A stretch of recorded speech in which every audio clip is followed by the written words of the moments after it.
Welcome to No Agenda. I am starting something grand and very challenging for me.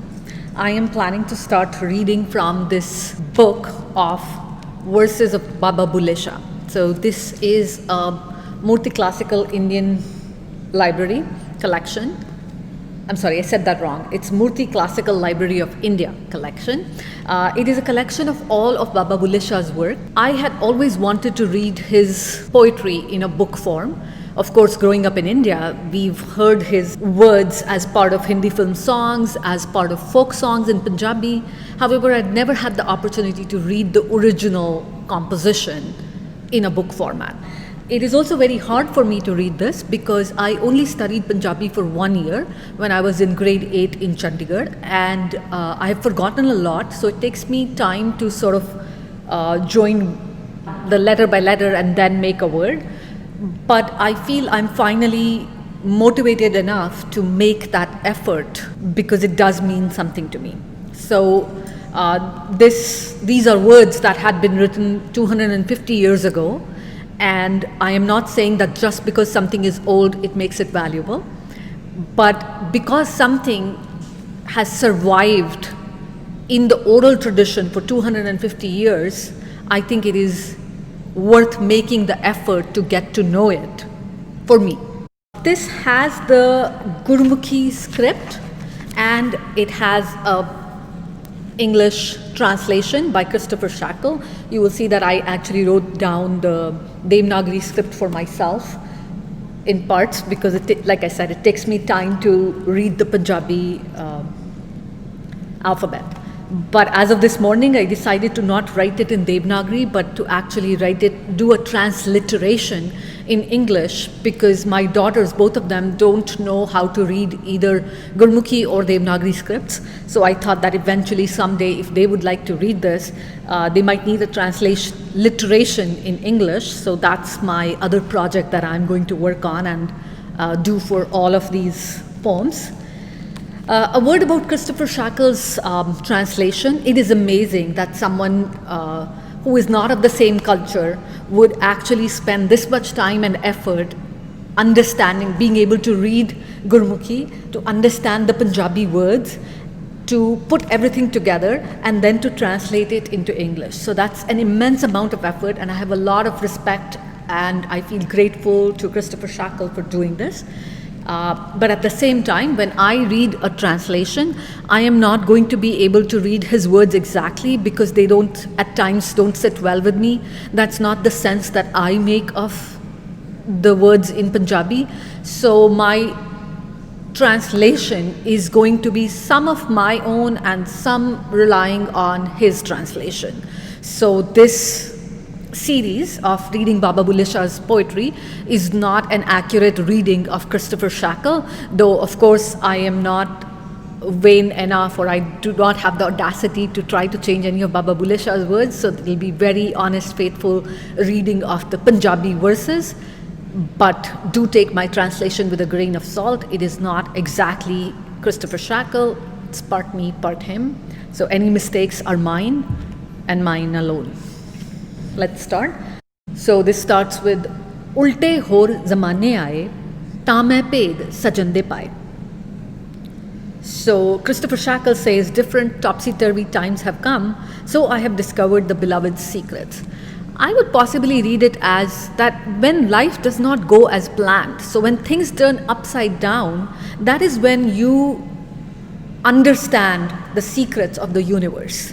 And the way I make sense of that is also as a student of science. In science, when you have an unexpected result, when things don't go as planned, as expected, when Rutherford finds that the alpha particle bounces back from that gold foil, that is an unexpected result. That is the world turned upside down. And in those moments, we go back, we question, and in that questioning, the secrets of the universe are revealed.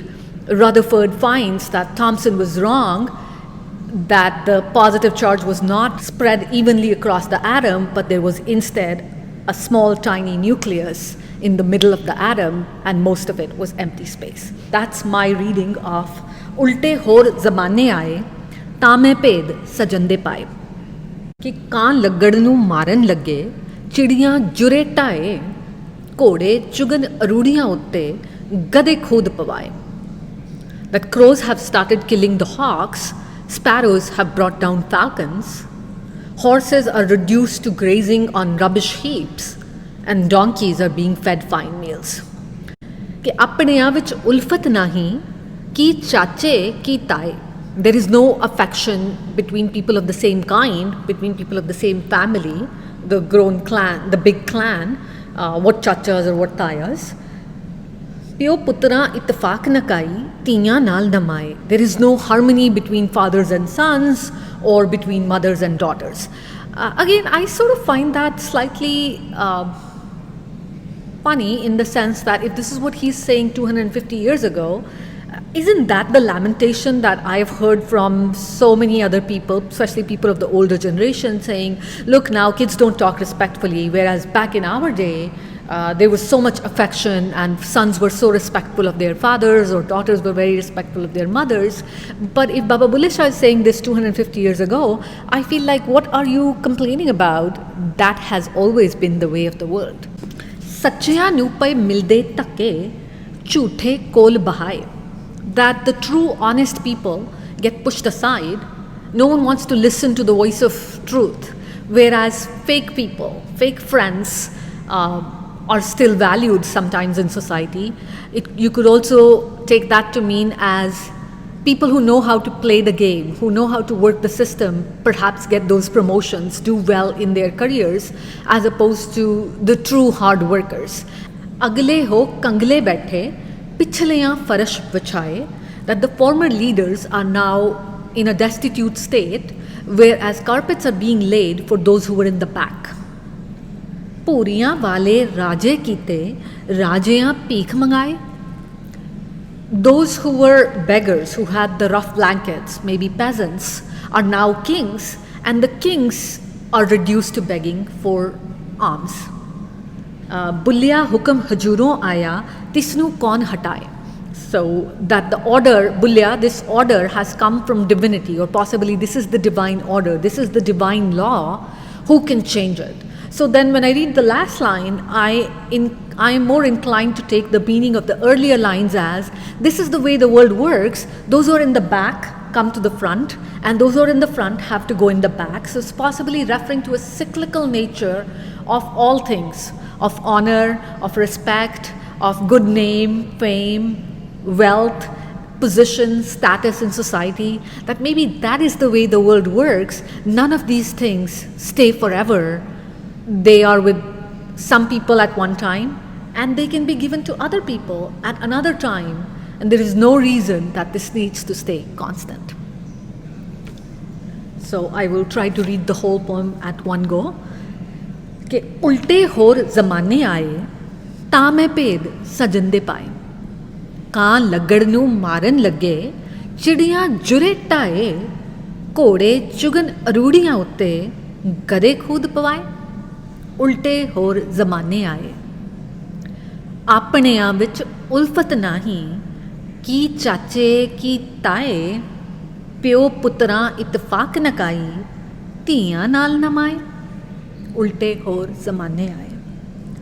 सच्चियां नूं पए मिलदे धक्के, झूठे कोल बहाए, अगले हो कंगले बैठे. अगले हो कंगले बैठे, पिछलियां फर्श बिछाए. पूरियां वाले राजे कीते, राजियां भीख मंगाए. बुलिया हुक्म हजूरों आया, तिसनू कौन हटाए.